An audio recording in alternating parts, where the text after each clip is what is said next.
اقل ما يمكن. وصف هيدا الجمهور يلي امامكم جمهور باريس سان جيرمان انه من العار نشوف عم يتاهل على حساب برشلونه الى نص نهائي دوري الابطال. من العار لما تشوف هيك جمهور غير محترم ينشر بيانات تسيء ببرشلونه وجمهوره. نادي برشلونه فريق حقير، نادي برشلونه فريق تحكيم. هيدا كله البيان تقبله نادي باريس سان جيرمان ومعاقبون من بعد نشره. حتى بالمدرجات اخر مباراة باريس سان جيرمان لعبوها كل الوقت عم بيسبوا برشلونة بهيدي الطريقة.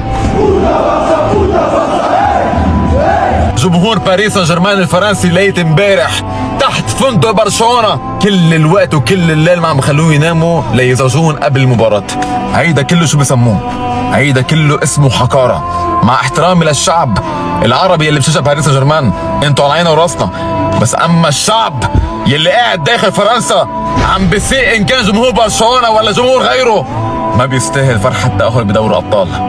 هيدا الجمهور ما حدا عاقبه من قبل الا لاعب واحد، لاعب اسطوري، لاعب مش اي لاعب، لاعب دعس عليهم وخرج من ملاعبهم مرفوع الراس، لاعب خطف منهم كأس العالم وبكى كل بلدهم. هيدا اللاعب انتو يلي عملتوه صنعتوه يا برشلونة، ومثل ما بكى فرنسا ابنكم فما بالك بنادي برشلونة باكمله ما يبكي نادي باريس وجمهوره داخل فرنسا. اذا عندهم مبابي ما تنسى يا برشلونة عندك افضل موهبة بالعالم حاليا، لامين يامال.